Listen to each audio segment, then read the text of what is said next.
Bien, mis hermanos, pues vamos a dar paso a la predicación de la palabra de Dios. Yo le pido que vaya primero a los Corintios, capítulo 5.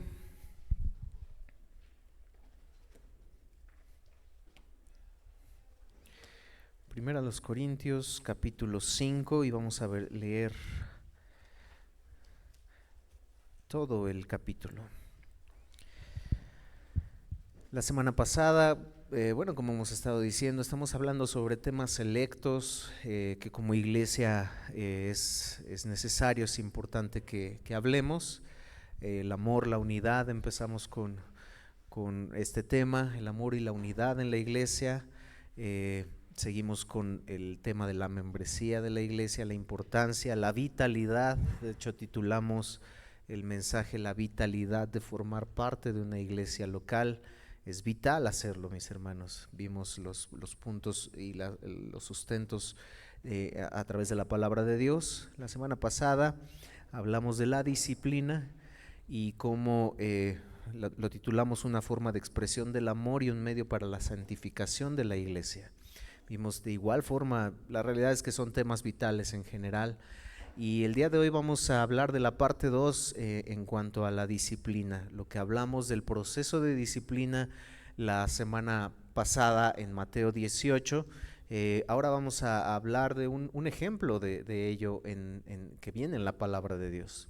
De un ejemplo, y quise que fueran dos mensajes sobre esto porque hablábamos la semana pasada que no es algo muy usual que se hable en las iglesias y mucho menos que se practique. Sin embargo, veíamos la vitalidad también de esto dentro de la iglesia y cómo es algo que en la iglesia debe de practicarse no solamente por el liderazgo, sino todos en amor, en misericordia, como lo habla la palabra de Dios. Dimos todos estos detalles.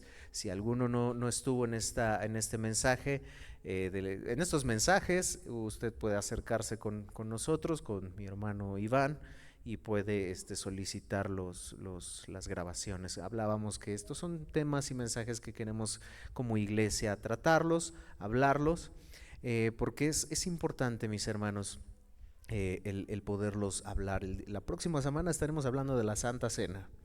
Estaremos hablando de la Santa Cena, así que de igual forma les hacemos la invitación. Esto que acabamos de participar, aún hay algunos puntos importantes que debemos de tratar su significado, que sin duda nuestro hermano Guillermo ya lo ha expresado muy bien, pero como iglesia algunos puntos que van aunados. Esto que nuestro hermano Guillermo hablaba del ser condenados con el mundo. Dios disciplinó a los que estaban haciéndolo incorrectamente, indignamente. Y Dios los disciplinó fuertemente. Dice, algunos están enfermos y algunos duermen, hablando de que habían muerto ya. Entonces vamos a hablar y vamos a unir todo esto con la cena del Señor, y un tema más estaremos hablando de ello, mis hermanos. Así que vamos a leer este capítulo. Y vamos a orar después de leerlo. Sígalo con su vista, le voy a dar lectura. Dice: de cierto se oye que hay entre vosotros fornicación, y tal fornicación cual ni aun se nombra entre los gentiles, tanto que alguno tiene la mujer de su padre. Y vosotros estáis envanecidos. ¿No debierais más bien haberos lamentado para que fuese quitado de en medio de vosotros el que cometió tal acción? Ciertamente yo, como ausente en el cuerpo, pero presente en espíritu, ya como presente he juzgado al que tal cosa ha hecho. En el nombre de nuestro Señor Jesucristo, reunidos vosotros y mi espíritu con el poder de vuestro Señor Jesucristo, el tal se ha entregado a Satanás para destrucción de la carne, a fin de que el espíritu sea salvo en el día del Señor Jesús. No es buena vuestra jactancia. ¿No sabéis que un poco de levadura leuda toda la masa? Limpiaos pues de la vieja levadura, para que seáis nueva masa, sin levadura como sois. Porque nuestra Pascua, que es Cristo, ya fue sacrificada por nosotros. Así que celebremos la fiesta, no con la vieja levadura, ni con la levadura de malicia y de maldad, sino con panes sin levadura de sinceridad y de verdad. Os he escrito por carta que no os juntéis con los fornicarios. no absolutamente con los fornicarios de este mundo, o con los avaros, o con los ladrones, o con los idólatras, pues en tal caso os sería necesario salir del mundo. Más bien os escribí que no os juntéis con ninguno que llamándose hermano fuere fornicario, o avaro, o idólatra, o maldiciente, o borracho, o ladrón. Con el tal ni aun comáis. Porque, ¿qué razón tendría yo para juzgar a los que están fuera? ¿No juzgáis vosotros a los que están dentro? Porque a los que están fuera Dios juzgará. Quitad pues a este perverso de entre vosotros. Inclinen su rostro y vamos a orar. Amado Dios y Padre Celestial, estamos ante ti, Señor, en este tiempo que hemos de hablar de este tema, Padre, una vez más, temas que, si bien es cierto, no parecieran ser de gozo, como lo dice Hebreos, la disciplina al presente no es causa de alegrarse, de gozarse, pero trae fruto apacible al que en ella es ejercitada. Y miramos cómo la disciplina es descrita en tu palabra como igual a amor, no como odio, no como algo que no debiera ser, sino, Padre, miramos cómo es igual a amor y cómo produce a través de ella santidad en aquel que es disciplinado, pero en la iglesia también, oh Dios. Y amado Dios, debemos reconocer que este tema, aún este mismo pasaje, no es fácil, no es sencillo de digerir, pero viene en tu palabra, oh Dios. Y tu palabra es viva, es eficaz, y nosotros podríamos tener ciertas opiniones, el mundo podría tener ciertas opiniones, pero tu misma palabra menciona: sea Dios veraz, y las opiniones el ser humano mentiroso. Y este tema viene en tu palabra, Dios, y aunque es difícil de hablarlo, aunque es difícil de digerirlo, necesitamos de tu sabiduría porque nos reconocemos faltos. Necesitamos de tu Espíritu Santo porque este tipo de cosas, este tipo de temas, no hemos de poderlos entender sin ti, Señor. Separados de ti nada podemos hacer, oh Dios. Y en este momento clamamos, como cada domingo, por ti, por tu Espíritu Santo, para que nos ayudes a mirar no por lo que nos convencemos en nuestro corazón, y aún en nuestro corazón poder decir: eso no es cierto, no puede ser así. No, Señor, sino convencernos de lo que tu palabra enseña. Te lo pedimos y te lo rogamos todo esto en el nombre de tu Hijo amado Jesucristo. Amén. Y bien, hermanos, como lo oraba hace un momento, ciertamente no es un tema fácil, no es un tema sencillo, no es un tema agradable ni siquiera de leerlo. La realidad es que no es fácil, mis hermanos, pero con el contexto que tenemos de la semana pasada, vamos a ver este ejemplo que la palabra de Dios nos habla y nos enseña. Bueno, la iglesia de Corinto, en resumen y en breve, se estaba dejando influenciar.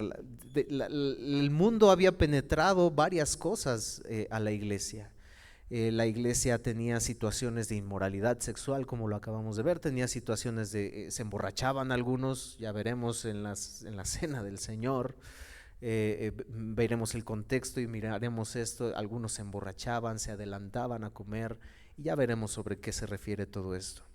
Idolatría en el mundo exterior, era un mundo idólatra totalmente. De hecho, se había adoptado en la ciudad de Corinto se había adoptado una palabra que ya se corintizó, ya se pervirtió, del mundo tan pervertido que estaba, ya es como que ya se corintizó, ya se hizo como ellos. A tal grado llegaba la maldad en Corinto que se adoptó esta palabra y se conocía entre ellos: idolatría, que penetraba la iglesia de una manera en los que ellos miraban, pero es que Apolos hizo esto, pero es que Pablo hizo esto, pero es que Pedro hizo esto.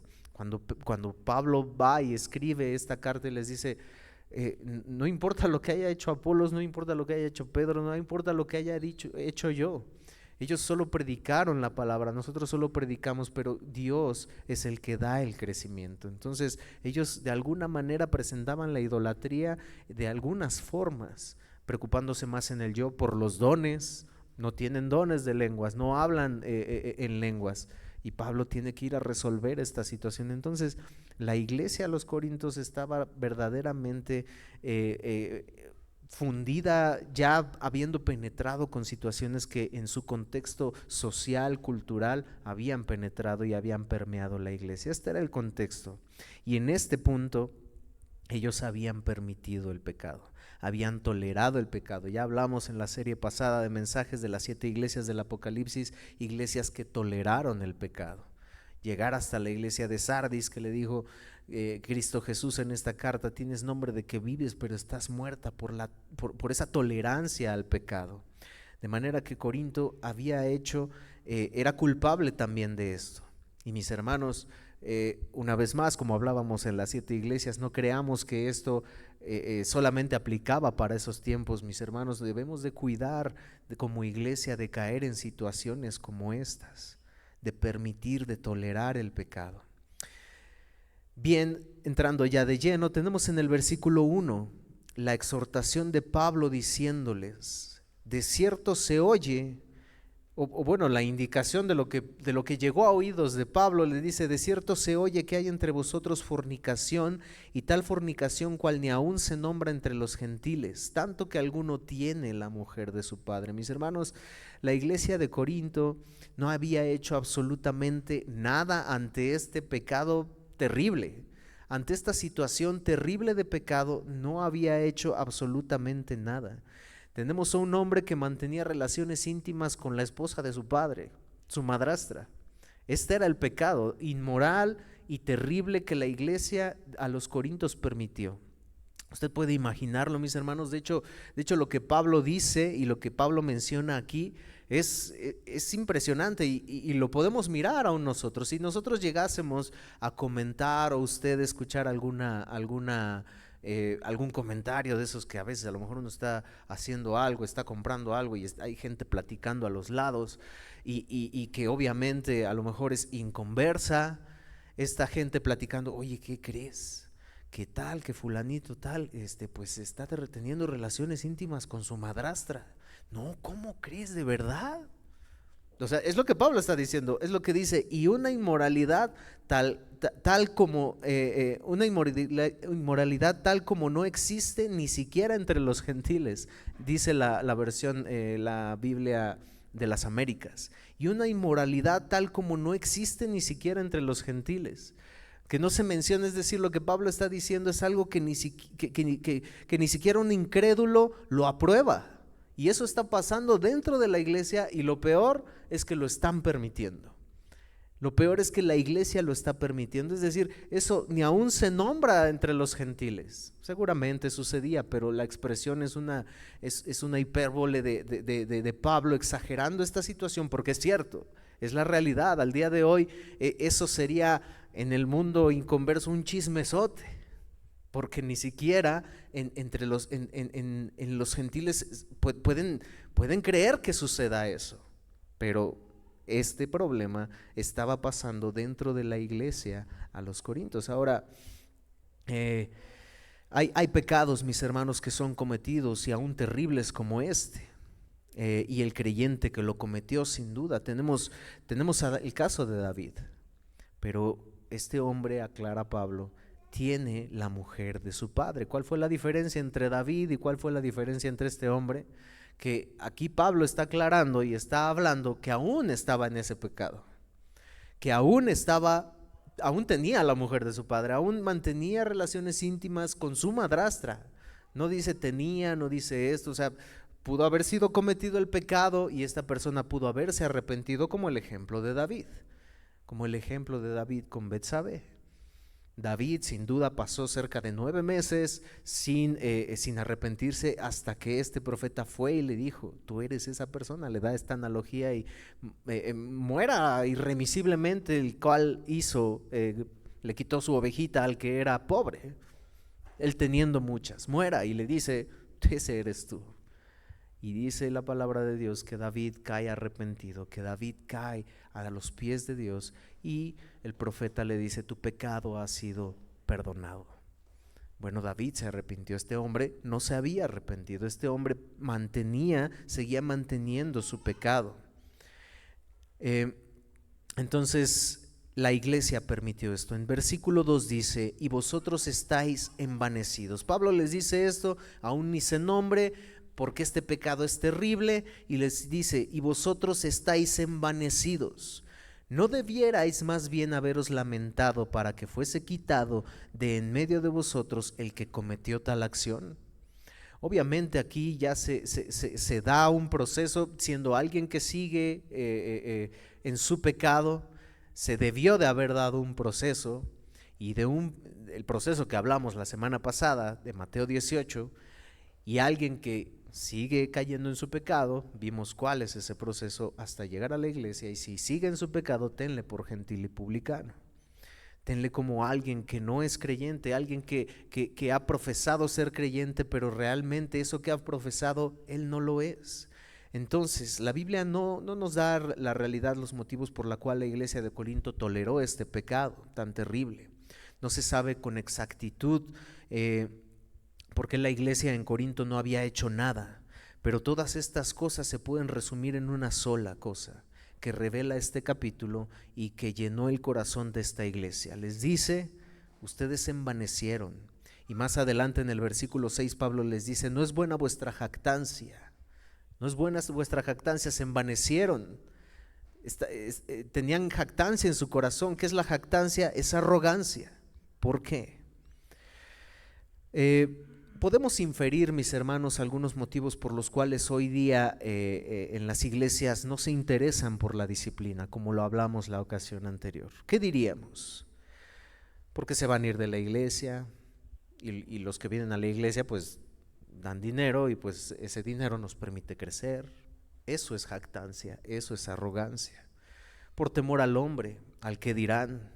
Si yo disciplino, si yo exhorto, si yo me acerco con mi hermano, como lo veíamos el domingo pasado, si ves que tu hermano peca, ve, repréndele, acércate, búscalo.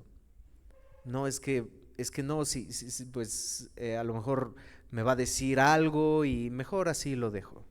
El temor al hombre, cosa que estamos hablando en varones y en damas. Al menos la iglesia de Corinto estaba muy enfocada en otros puntos. Perdieron el enfoque. Iglesias que pierden el enfoque, motivo por el cual no disciplinan. ¿Por qué? Porque han perdido el enfoque de creer que la disciplina es igual a odio, que la disciplina es igual a aborrecer. Pero no, han perdido el enfoque porque disciplina es igual a amor, como ya lo vimos también.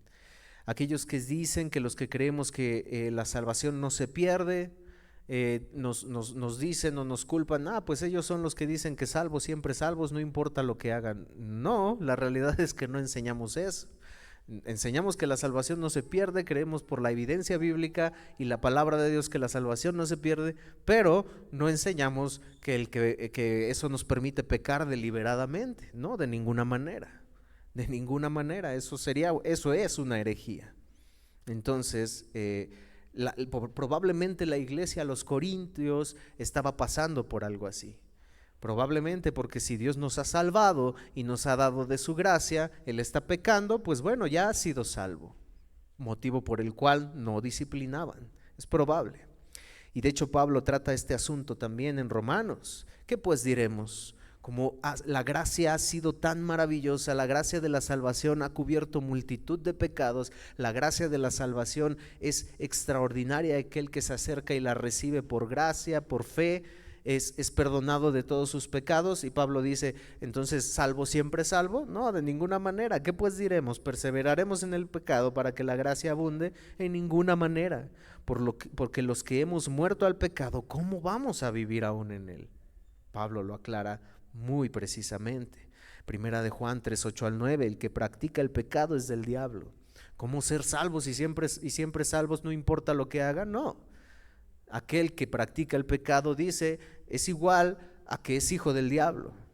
Y sigue diciendo Juan: porque el diablo peca desde el principio. Para esto apareció el Hijo de Dios, para deshacer las obras del diablo. Todo aquel que es nacido de Dios no practica el pecado. De manera que el que practica el pecado es del diablo. El que no lo hace es hijo de Dios. ¿Por qué? Porque no practica el pecado, no como una práctica. Eso no quiere decir, aquí Juan sigue diciendo, porque la simiente de Dios permanece en él y no puede pecar porque es nacido de Dios. No dice que el que es creyente, el que ha nacido de Dios, dice no puede pecar, es cierto, pero eso no es igual a ya es perfecto y ya jamás va a pecar, no. Pablo a los Romanos 7 tiene una lucha con el pecado. En Juan, en su primer capítulo, en su primera carta nos dice: estas cosas os escribo para que no pequéis, pero si hubieseis pecado, abogado tenemos para con el Padre. Lo que Juan quiere decirnos aquí es que ya no es una práctica el pecado, ya que el que peca puede venir a arrepentirse delante de Dios, ya que el que falló a Dios se siente la persona más miserable de todas. Se siente la persona más terrible de todas y viene en arrepentimiento y fe aún en el mismo instante en que ha cometido el pecado. Eso es lo que Juan quiere decir. ¿Por qué? Porque ya no practica el pecado. ¿Y qué más? No lo vuelve a hacer. No lo vuelve a hacer. Entonces, solo Dios puede juzgar. Aquellos que dicen solo Dios puede juzgar, ¿quién eres tú para juzgarme? ¿Quién eres tú? Tú no eres nadie, no te metas en mi vida, no te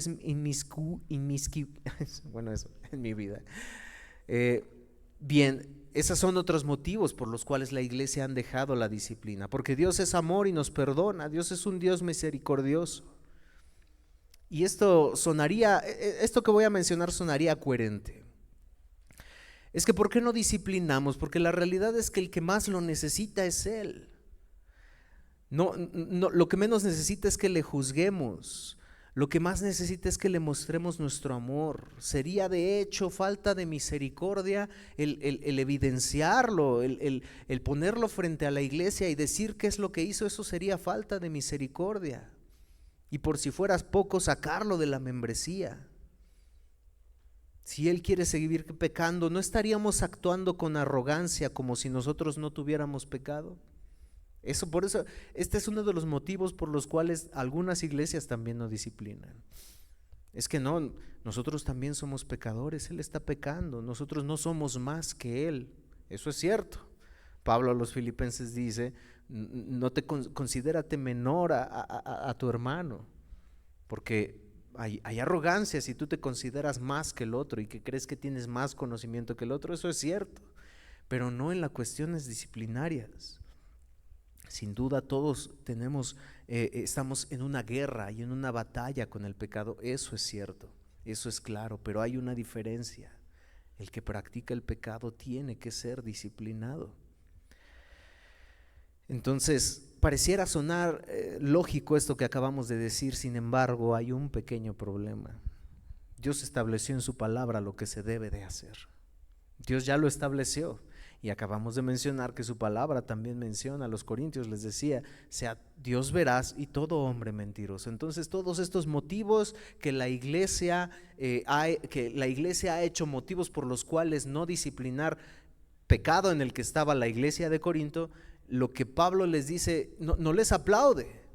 Es que nosotros no lo disciplinamos porque probablemente dieron estos argumentos. No disciplinamos porque es falta de amor, porque nosotros también pues estamos batallando con el pecado. Eso sería arrogancia.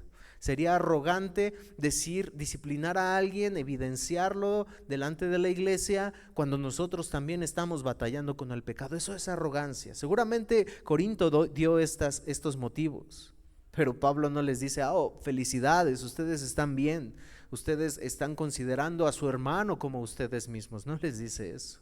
Les dice: ustedes se han envanecido, no es buena su jactancia, ustedes son arrogantes. ¿Por qué? Ya vimos cómo Dios dio la autoridad a la iglesia para disciplinar, y para disciplinar hay que emitir un juicio de alguna forma. Pero la Biblia en Juan 7:24 nos habla de juzgar con justo juicio. No, en Gálatas ya lo vimos, lo vamos a ver, hermanos: si alguno fuere sorprendido en alguna falta, vosotros que sois espirituales, restaurarle con espíritu de mansedumbre, pero considérate a ti mismo, no sea que tú también seas tentado. Entonces, ¿por qué es jactancia y por qué es arrogancia? No es arrogancia porque la palabra aún nos dice cómo hacerlo. No es arrogancia porque Dios nos lo ordenó. No es arrogancia porque Dios determinó y Dios determinó dar a la iglesia la autoridad para aplicar la disciplina. No es arrogancia. De hecho, el no hacerlo es arrogancia, y es lo que Pablo les está diciendo a los corintios. Ustedes son arrogantes porque no practican y no hacen lo que Dios ordenó hacer. El pastor Sugel dice: cuando la iglesia pone a un lado la disciplina eclesiástica, no estamos siendo más humildes ni más misericordiosos, estamos siendo arrogantes. ¿Por qué? Porque Dios lo ha dicho y nosotros hacemos otra cosa. En pocas palabras, le estamos diciendo a Dios: Dios, ¿qué crees? Que nosotros tenemos una mejor idea que tú. Nosotros no, tú has dicho que le has dado la autoridad a la iglesia para disciplinar, tú has dicho que le has dado la autoridad a la iglesia para poder aplicar, exhortar al hermano, pero nosotros tenemos una mejor idea. No lo vamos a hacer porque eso es falta de amor, eso es arrogancia. Ustedes se imaginan pararse delante de Dios, que es lo que hacemos cuando no obedecemos su palabra, y decimos: Dios, tú te has equivocado. Es lo que le estamos diciendo. Tú te has equivocado, Dios, en lo que dejaste en tu palabra. Tu palabra es viva y eficaz para algunas cosas, pero no es viva y eficaz para otras cosas. ¿Cómo expulsarlo? ¿Cómo decir, ni con ellos te juntes, ni con ellos comáis? Te equivocaste, Dios. Eso es arrogancia. Por eso Pablo les está diciendo: ustedes están siendo arrogantes porque ustedes tienen mejores ideas que Dios. Eso es imposible. Sea Dios veraz y todo hombre mentiroso. Le estamos diciendo: nosotros somos más inteligentes que tú, somos más sabios que tú, somos más misericordiosos que tú, somos más amorosos que tú.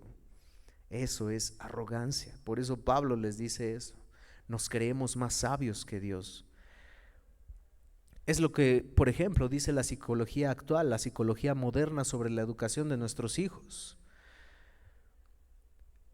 Pero peor aún, mis hermanos, cuando nosotros le hacemos caso a la psicología moderna, dejamos de hacer lo que la palabra de Dios nos dice. No le des con vara porque es igual a violencia. No le des nalgadas a tu hijo porque eso es igual a violencia. No lo hagas. Eso es lo que la psicología moderna nos dice. E ignoramos lo que Dios nos dice en su palabra. Tenemos versos como Proverbios 13:24. El que detiene el castigo a su hijo aborrece, mas el que lo ama desde temprano lo corrige. Pero hacemos más caso a la psicología moderna, y es lo que eso se compara con lo que Pablo le está diciendo a los corintios. Proverbios 23:15: la necedad está ligada en el corazón del muchacho, mas la vara de la corrección lo alejará de él. Mis hermanos, lo que está diciendo aquí es: tu hijo es pecador. Tu hijo está muerto en sus delitos y pecados, y tú, con la psicología moderna, quieres hacer caso a lo que el mundo dice. No lo castigues, no lo corrijas, mejor sigue esto, mejor practica estas cosas. Mejor practica el sentarlo, déjalo, está haciendo berrinche, déjalo llorar, se le va a quitar, se le va a pasar. No, mis hermanos, eso la psicología moderna nos lo dice.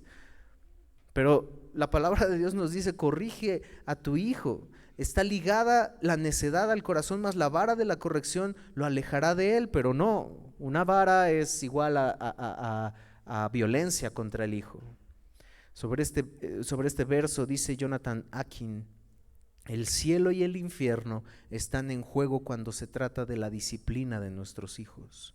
No porque la disciplina los salve, pero es el medio para llevarlos al evangelio. Es el medio. Y si nosotros no los disciplinamos y no hacemos lo que tenemos que hacer, mis hermanos, ellos van camino al infierno. En pocas palabras. Proverbios 23:13-14: no rehúses corregir al muchacho, porque si lo castigas con vara, no morirá. Lo castigarás con vara y librarás su alma del Seol. Una vez más, el proverbista Salomón no está diciendo que la salvación del muchacho está en una corrección física, en una corrección verbal. No está diciendo eso, sino que eso es lo que ha de llevarlo al evangelio. Proverbios 29:15, la vara y la corrección dan sabiduría, mas el muchacho consentido avergonzará a su madre. Wow. La vara y la corrección igual a violencia. No, la palabra de Dios dice dan sabiduría. Y es cierto, mis hermanos, nosotros lo mencionamos ya, no estamos diciendo y no estamos de acuerdo tampoco con la violencia.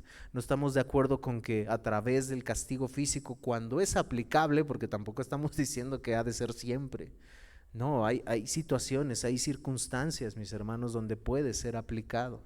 No, repito, no estamos diciendo que siempre, no estamos diciendo que estamos de acuerdo con la violencia. No, el mundo ha calificado eso como violencia. Pero no, nosotros no debemos de descargar nuestra ira sobre nuestros hijos dando un castigo físico. No estamos de acuerdo con eso. También no estamos de acuerdo con eso, mis hermanos. Y también la palabra de Dios lo menciona en Proverbios. No te apresures a destruir el alma de tu hijo. No.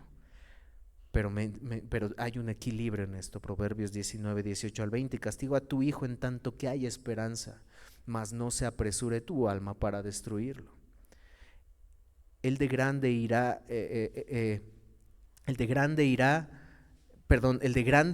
llevará la pena, y si usa de violencias añadirá nuevos males. No estamos de acuerdo, mis hermanos, con la violencia. Escucha el consejo y recibe la corrección para que seas sabio en tu vejez. Y mis hermanos, la sabiduría de Dios es tal en todo esto. Vemos imágenes en Facebook de personas inconversas que las han creado, de personas inconversas compartiéndolas. ¿Y qué dicen estas imágenes? Dicen, sale una chancla, sale el cinturón, sale algo, una vara. Lo ideal es una vara. ¿Y qué dicen? Yo fui corregido con esto y no soy ni tal, ni cual, ni delincuente, ni estoy en contra de mis papás, ni me siento psicológicamente afectado. ¿Por qué?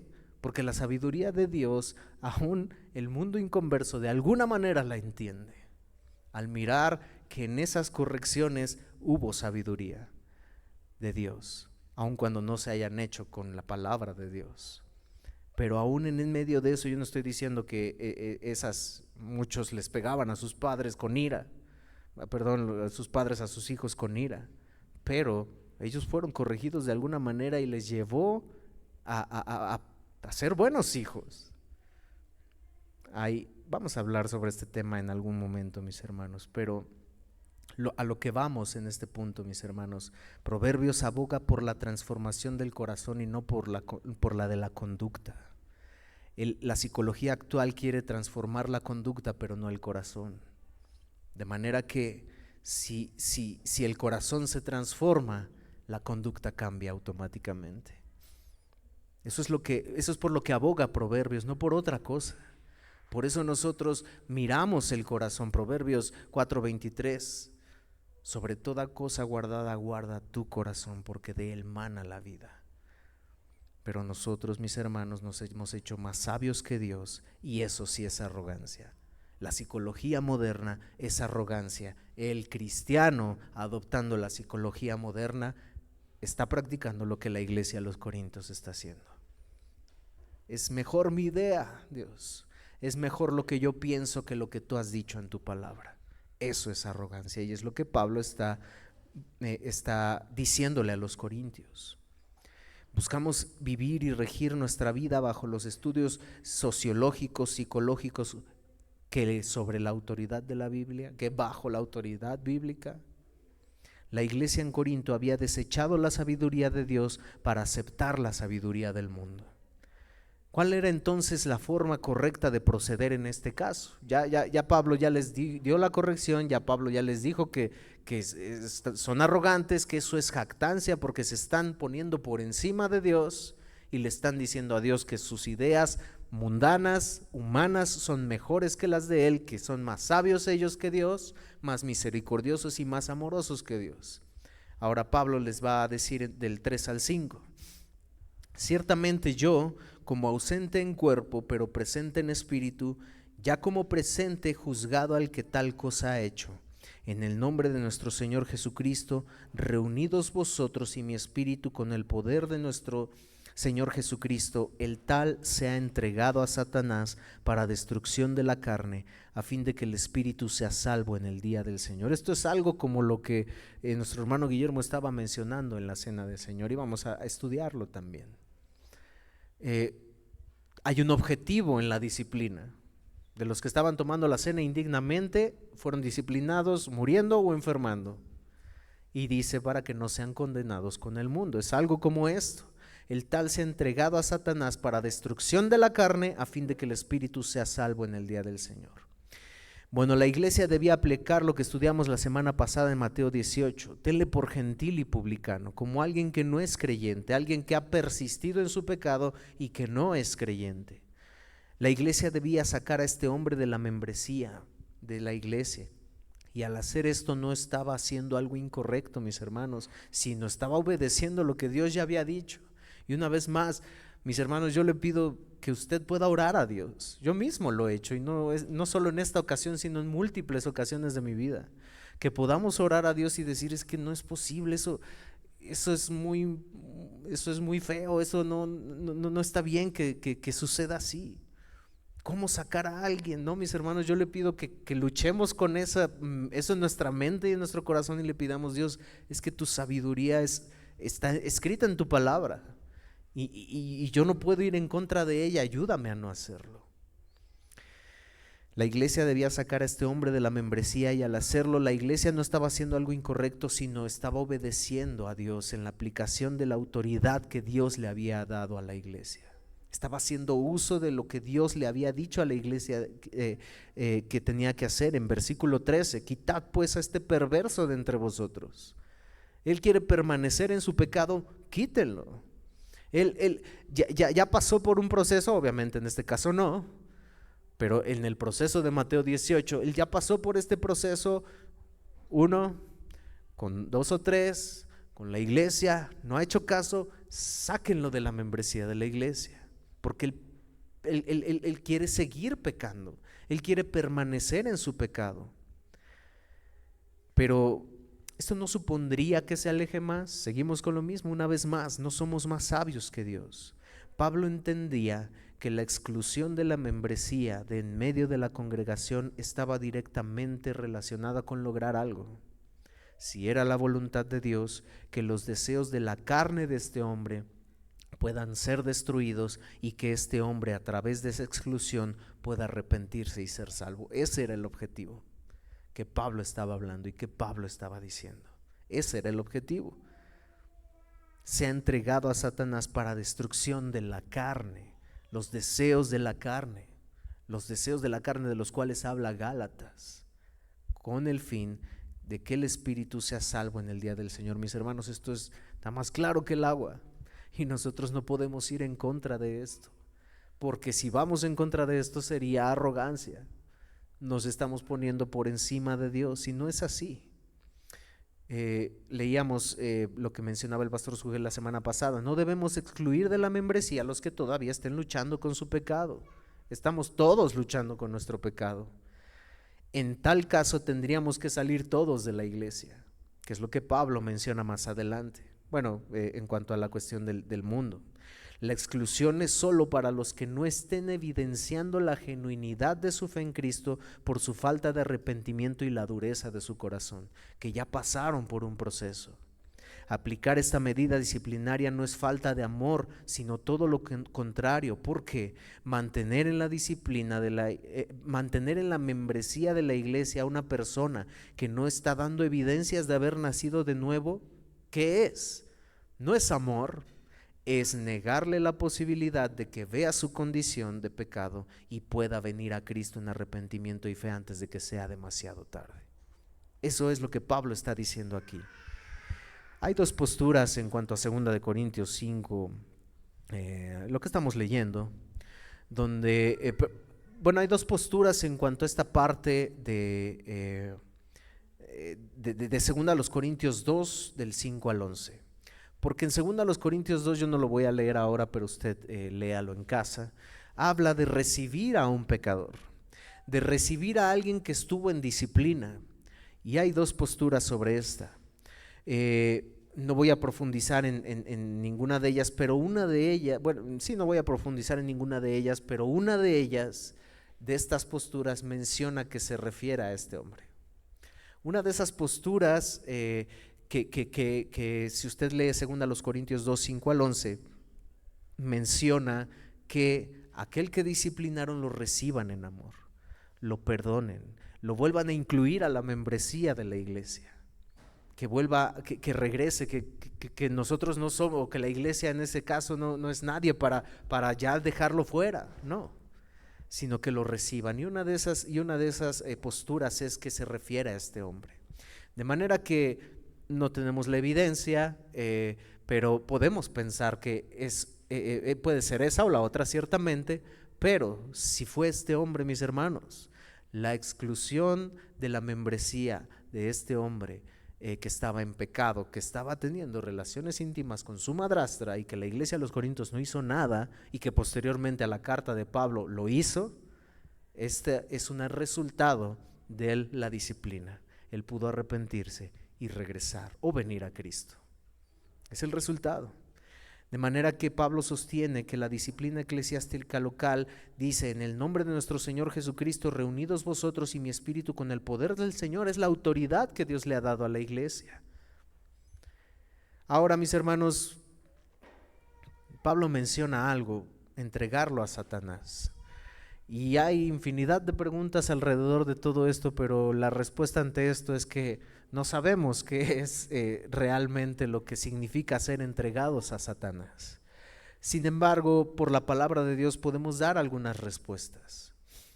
Y diremos lo que la Biblia nos revela. Yo, mis hermanos, he investigado sobre esto porque sin duda es algo complicado de entender. Y lo que la palabra de Dios nos revela en cuanto a esto es que esto, en primer lugar, se menciona 2 veces solamente en la palabra de Dios. En esta ocasión y una en Timoteo 1:19, manteniendo la fe, primera carta de Timoteo, manteniendo la fe y buena conciencia, desechando la cual naufragaron en cuanto a la fe algunos, de los cuales son Himeneo y Alejandro, a quienes entregué a Satanás para que aprendan a no blasfemar. Esta es la segunda vez que se menciona en la palabra de Dios. La primera cosa que podemos saber de esta frase es que está íntimamente relacionada con la disciplina. Eso es sin duda. Se menciona aquí en Pablo a los Corintios: entregar a Satanás en un contexto de disciplina, entregar a Satanás a Himeneo y Alejandro para que dejen de blasfemar en un contexto de disciplina. En segundo lugar, la persona que es entregada a Satanás queda expuesta a ser atacada por él de una manera en particular. Es lo que la palabra de Dios puede mostrarnos y puede enseñarnos. Dice el pastor Sugel: al excluir a este miembro en pecado de la comunidad de la iglesia, este miembro de una manera que no entendemos queda expuesto al ataque de Satanás. Mis hermanos, hay cosas que no entendemos y hay cosas de las cuales no podemos ir más allá. Pero sin duda, el hacer esto, esta persona que ha deseado y ha anhelado seguir en su pecado, queda expuesto al ataque de Satanás. Dentro de la comunidad cristiana, mis hermanos, de alguna manera especial, estamos protegidos por nuestro Dios. Hablábamos y ahorita mencionaba nuestro hermano Luis el Salmo. Él es un escudo alrededor de nosotros. Pero mis hermanos, de alguna manera, aquel que desea seguir en su pecado, la palabra de Dios, mis hermanos, y ahorita lo vamos a ver, condena de una manera terrible a aquel que ha escuchado la verdad y a aquel que ha decidido alejarse de él. Aquel que ha ignorado, dice Hebreos, lo vamos a leer en un momento, pisoteado el sacrificio de Cristo. Trata de este asunto de una manera tan terrible, trata este asunto de una manera tan peculiar, que aquel que desea seguir en su pecado es entregado a Satanás, en un sentido de que queda expuesto al ataque libre de Satanás. Dios permite que así sea. El que es entregado a Satanás, la excomunión de la iglesia, carece de la protección que se tiene dentro de la comunidad cristiana. Ya se ha acercado a alguien, hermano, en amor, te veo que estás apartando. Hermano, en amor veo que estás haciendo esto, tal o cual situación, hermano, en amor, considerándote a ti mismo, como lo dice Gálatas, en misericordia, lleno de conocimiento, lleno de toda bondad, hermano, creo que me importas. Hermano, ¿cómo podemos hacer esto? Hermano, ¿cómo te ayudo? No hace caso. Con dos o tres, hermano, mira, ven, vamos a orar por ti, ¿cómo te ayudo? Yo pasé por esto, yo viví esto también, como Dios me sacó de esta situación de esta manera, yo caí en este pecado también. No hace caso, quiere seguir en su pecado, viene con la iglesia hace lo mismo, abrazándolo en amor, exhortándole en amor. Bueno, y quiere seguir en su pecado, carece de la protección ahora que se tenía dentro de la comunidad cristiana. No le importó, lo ignoró. En la Biblia tenemos ejemplos de dos personas que no por pecado Dios permitió a Satanás afligirlos. Tenemos a Job y tenemos a Pablo.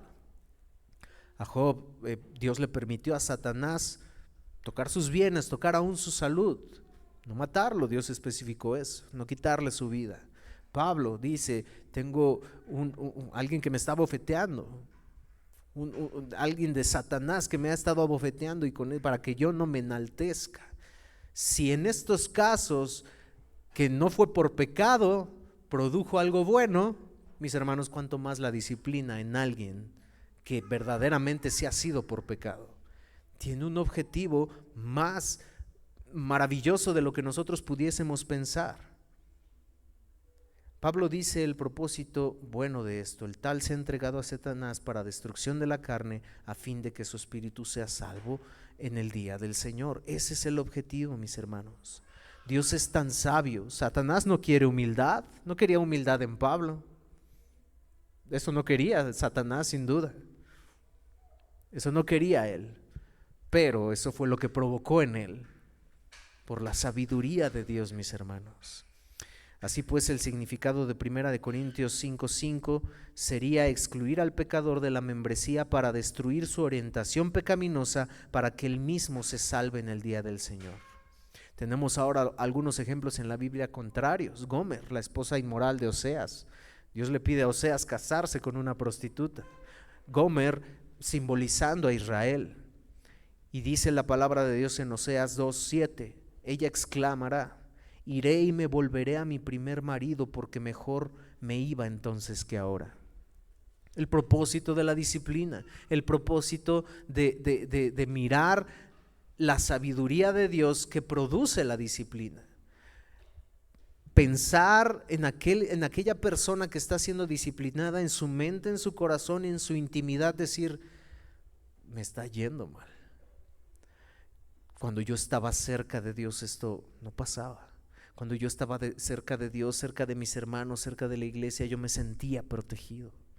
¿Y qué sucede? Vienen arrepentimiento y fe a Cristo, que le perdona ampliamente, y a una iglesia que le perdona ampliamente también. Tenemos el ejemplo del hijo pródigo. En las palabras del Padre, Lucas 15:24, porque mi hijo muerto era y ha revivido, y se había perdido y es hallado. En amor, mis hermanos, es lo que produce la disciplina. Durante este proceso el pecador recibe todo el tiempo que necesita tiene todo el tiempo que necesita para meditar y arrepentirse en medio de esta situación terrible ya de exclusión de la membresía. Y esta, mis hermanos, como lo vimos, ya no debe ser aplicada sin misericordia, criticando. Considérate a ti mismo, considerémonos a nosotros mismos, no sea que nosotros también seamos tentados.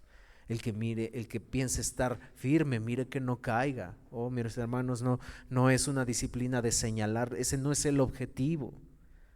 Ese no es el objetivo. Y mis hermanos, esto no lo estamos hablando con un sentido de mis hermanos, es que hay detrás algo. No, mis hermanos, es simplemente que necesitamos saberlo.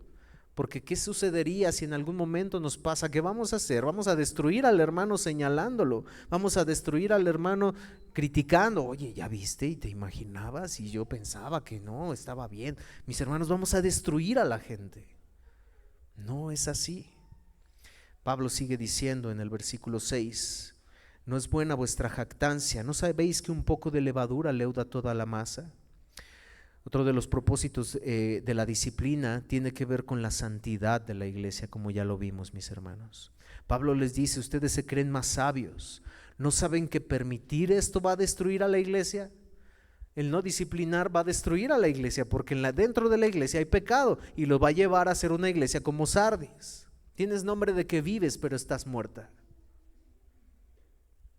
Romanos 2, 21 al 24, tú pues que enseñas a otro, ¿no te enseñas a ti mismo? Tú que predicas que no se ha de hurtar, hurtas. Tú que dices que no se ha de adulterar, adulteras. Tú que abominas de los ídolos, cometes sacrilegio. Tú que te jactas de la ley, con infracción de la ley deshonras a Dios. Porque como está escrito, el nombre de Dios es blasfemado entre los gentiles por causa de vosotros. Oh, mis hermanos, nosotros podemos hacer cosas y actuar de maneras que si hablamos una cosa y hacemos totalmente otra, estamos blasfemando, estamos presentando, no porque el nombre de Dios sea blasfemo, no, sino porque nosotros con nuestras actitudes, con las cosas que hacemos, a la demás gente le mostramos y le decimos, ¿eso es ser cristiano? ¿Cuántas veces ustedes han escuchado esa frase? Uy, y son cristianos, y hacen esto, y hacen el otro. Blasfemamos el nombre de nuestro Dios con nuestras acciones. Y Pablo le dice a los romanos, porque está escrito, el nombre de Dios es blasfemado entre los gentiles por su causa, porque ustedes no viven lo que dicen. Versículo 7, limpiaos pues. Ahora Pablo les va a dar el remedio en cierta manera como lo hacía en las cartas al Apocalipsis Cristo Jesús. Limpiaos pues de la vieja levadura para que seáis nueva masa sin levadura como sois. Porque vuestra Pascua, que es Cristo Jesús, ya fue sacrificada por nosotros. Pablo explica su razonamiento sobre la analogía de la fiesta de la Pascua del Antiguo Testamento, donde el pueblo celebraba cada año la Pascua recordando cómo Dios los había sacado de la tierra de Egipto. La celebraban durante 7 días y ellos debían hacer panes sin levadura. Las levaduras son diversos hongos microscópicos, mis hermanos, responsables de la fermentación de varios materiales orgánicos. Yo me di a la tarea de buscar esto de la función de la levadura, y algunos la pueden conocer, y la función de la levadura es entonces descomponer. Fermentar, unos sinónimos de la fermentación es eso: descomposición, degradación, corrupción, alteración.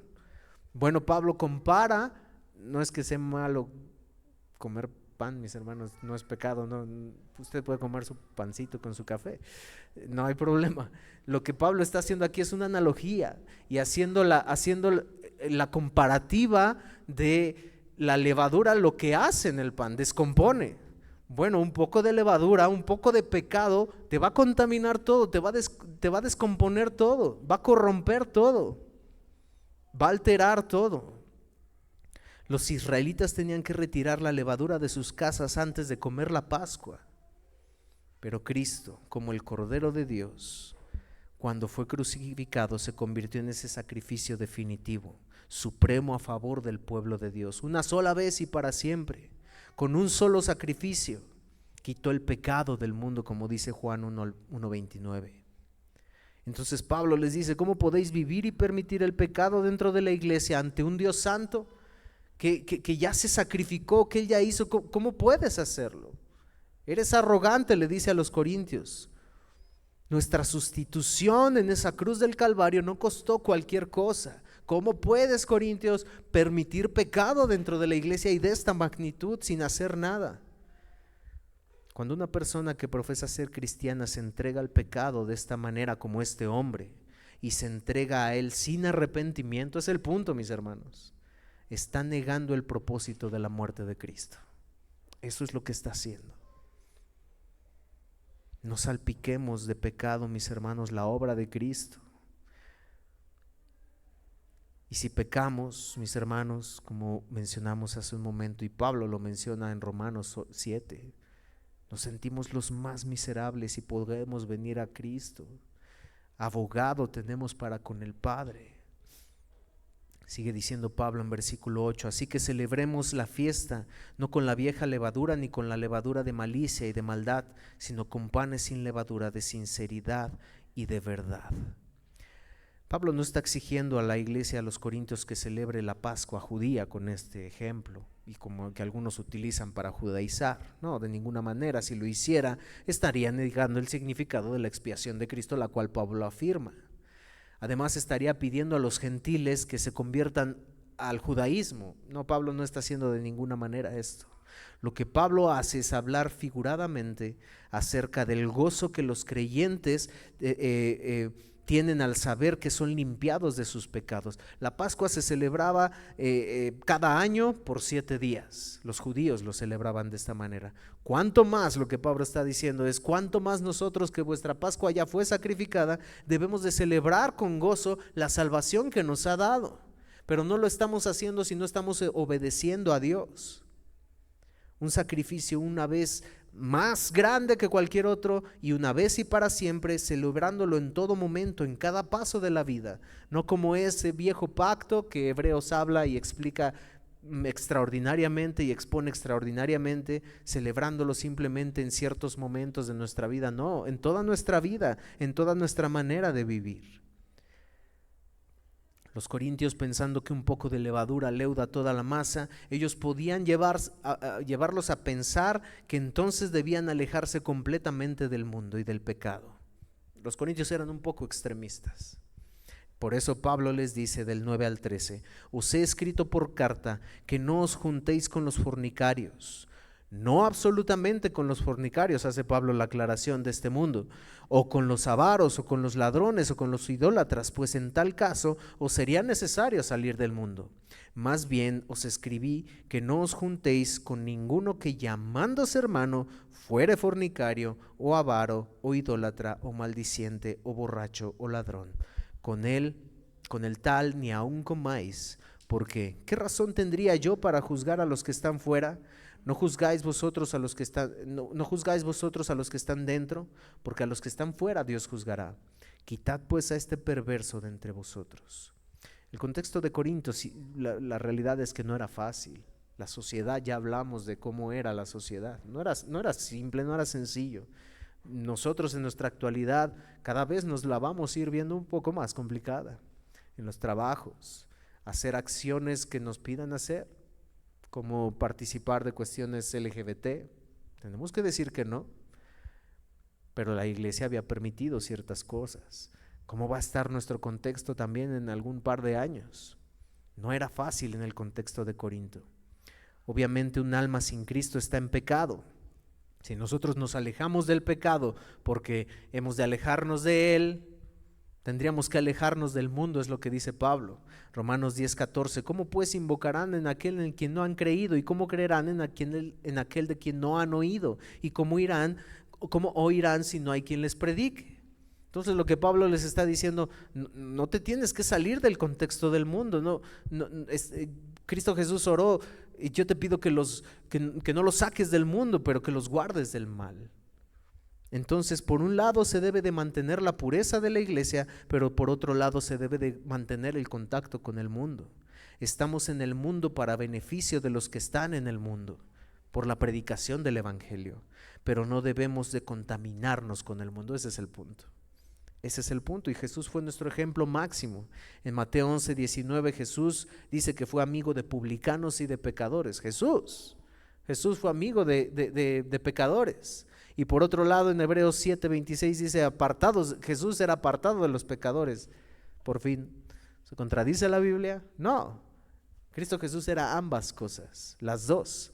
Él servía a los pecadores, les predicaba a ellos, y los salvó, murió por los pecadores, como nosotros, pero al mismo tiempo sin mezclarse con el pecado de los pecadores. Y así mismo nosotros tenemos que ser, mis hermanos. Nuestro Señor vino al mundo, se mezcló con el mundo para salvar a los que estaban en el mundo, pero no se contaminó con el mundo. El pecado no debemos nosotros de practicarlo, y nosotros tenemos que seguir ese ejemplo de Cristo. Entonces les dice Pablo, más bien os escribí que no juntéis con ninguno que, llamándose hermano. Pablo hace esta aclaración. fuere fornicario, o avaro, o idólatra, o maldiciente, o borracho, o ladrón, con el tal ni aun comáis. Algunos podrán decir, hermano, esto es muy extremo. Dice Hendrickson, llamar hermano a alguien que es sexualmente inmoral, en el caso de este hombre, y permanecer en su pecado, es una contradicción. Ambos conceptos se excluyen mutuamente. Por eso Pablo dice que es el inmoral el que se llama hermano, pero por su pecado esta persona no puede pertenecer a la comunidad cristiana y está excluida del reino de Dios. Sus acciones contradicen todo lo que la iglesia enseña.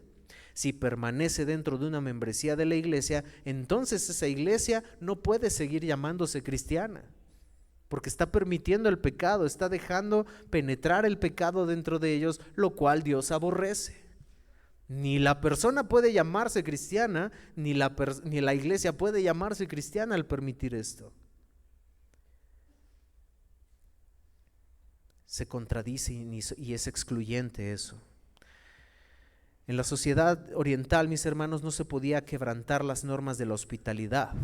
El no ofrecer comida a un pariente, a un conocido, a un amigo o a una visita se podía interpretar como una declaración de odio o de guerra incluso. Tenemos la parábola del amigo que viene a medianoche, le pide y que dice no se lo niegues. No se lo niegues, aun cuando el vecino pues se moleste, se enoje, tú no se lo puedes negar. Tenemos ese contexto. Y en ese contexto Pablo escribe esto también. El asunto tiene que ver con la disciplina eclesiástica. Jesús enseñó a sus seguidores que el procedimiento de excomunión que les prescribió podría resultar en una exclusión definitiva del pecador de la comunidad cristiana. El pecador dijo haber sido creyente y es una mancha en la integridad de la iglesia, que si no se corrige estaría poniéndose en la calidad de la iglesia a los Corintios. Un pecador como ese debe ser excluido de la comunión cristiana para que pueda aprender de su error, arrepentirse y volver a la fe, o venir a la fe si no estaba en Cristo. La pureza de la iglesia, mis hermanos, es tan importante que si una persona profesa ser creyente pero vive como un pagano, sin importarle, los miembros de la iglesia deben mostrar al mundo que ellos no aprueban eso. Ese es el punto de lo que Pablo quiere explicar aquí. Es que ellos están permitiendo a un pecador dentro de la iglesia, no están haciendo nada. Ellos lo que muestran al mundo es eso. Y son cristianos. Se puede hacer esto. Se puede bailar. Se puede fornicar. Se puede bailar reggaetón. Se puede hacer esto. Hasta en la misma iglesia bailan reggaetón.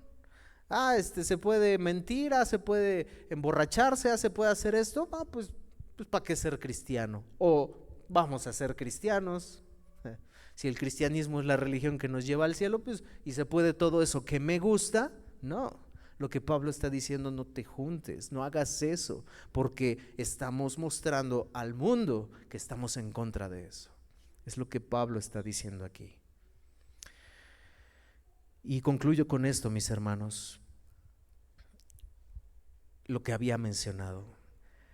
El punto, mis hermanos, de venir delante de Dios, porque en una iglesia, al hacerlo a una iglesia, es hacerlo delante de Dios, en todo momento hacerlo delante de Dios, venir y decir, yo soy creyente, pero caer en pecado y pasar por un proceso de disciplina y seguir pecando y seguir pecando y seguir pecando, y no me importa mi pecado, es caer en lo que Hebreos 10, 26 al 31 dice. Porque si pecaremos voluntariamente después de haber recibido el conocimiento de la verdad, ya no queda más sacrificios por los pecados, sino una horrenda expectación de juicio y de hervor de fuego que ha de devorar a los adversarios. El que viola la ley de Moisés por el testimonio de 2 o 3 testigos muere irremisiblemente. ¿Cuánto mayor castigo pensáis que merece el que pisoteare al Hijo de Dios y tuviere por inmunda la sangre del pacto en la cual fue santificado, e hiciere afrenta al Espíritu de gracia?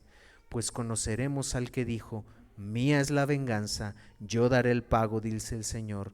Y otra vez, el Señor juzgará a su pueblo. Y termina diciendo algo terrible. horrenda cosa es caer en manos del Dios vivo. Mis hermanos, yo no voy a explicar ya este pasaje a profundidad ni nada. Esto no significa la pérdida de la salvación, no. Esto está unido al contexto de Hebreos, esto está unido al contexto de la apostasía de la que habla Hebreos en Hebreos 6. No significa eso. Podremos explicarlo en otra ocasión más adelante, pero yo lo que quiero hacer notar, mis hermanos, en este punto es algo terrible, mis hermanos, que alguien caiga y practique el pecado sin mirar lo que está haciendo. ¿Por qué? Porque dice ser creyente, dice ser cristiano, pero sus actos lo niegan, su vida lo niega, y dice: ¿cuánto mayor castigo pensáis que merecerá el que pisoteara al Hijo de Dios? Mis hermanos, el sacrificio de Cristo, lo que Él hizo por ti y por mí, no fue cualquier cosa. No fue simplemente un sacrificio que, pues murió por mí. Pues derramó su sangre. Él me perdona. No, mis hermanos, costó nada más y nada menos la sangre de su Hijo Jesucristo, cada gota de su sangre, para darte salvación. Para darte salvación a ti y a mí. No fue cualquier cosa lo que Él hizo. No fue simple. No fue algo que podamos nosotros, no es porque eso suceda, no es literal aquí en este sentido el pisotear, no, el sacrificio de Cristo fue perfecto y eficaz, pero nosotros al actuar de esa forma es como si agarráramos a Cristo y le dijera: mira, no me importa lo que tú hiciste, no me importa. Eso es lo que Hebreos está diciendo. Horrenda cosa es caer en manos del Dios vivo. Dios nos guíe, mis hermanos, y la solución ante esta situación es: ven a Cristo, ven a Cristo en arrepentimiento y fe.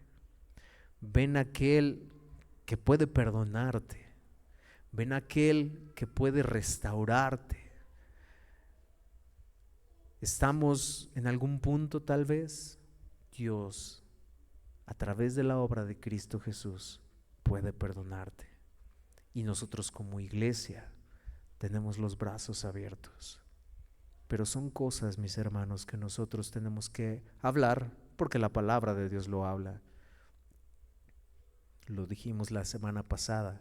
Pablo, despidiéndose de los ancianos en Mileto, les dice: su sangre por cualquier cosa no va a caer sobre mí, porque yo no he rehusado predicarles todo el consejo de Dios. Mis hermanos, esto no es fácil hablarlo, no es sencillo hablarlo, no es fácil recibirlo. Luchamos contra algunos conceptos que no es así. Es que si la Biblia lo dice, una vez más, sea Dios veraz y todo hombre mentiroso.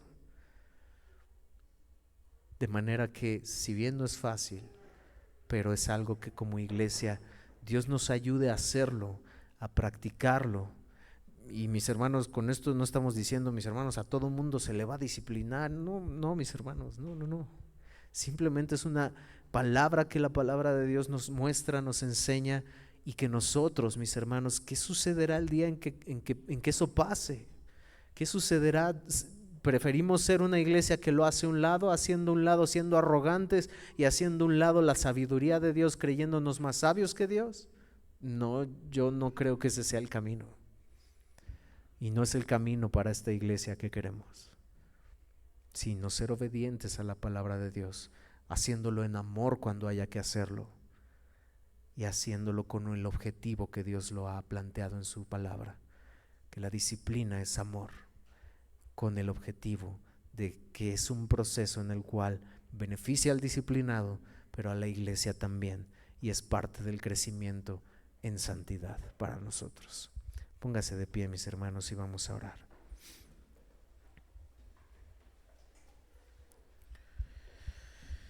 Amado Dios y Padre Celestial,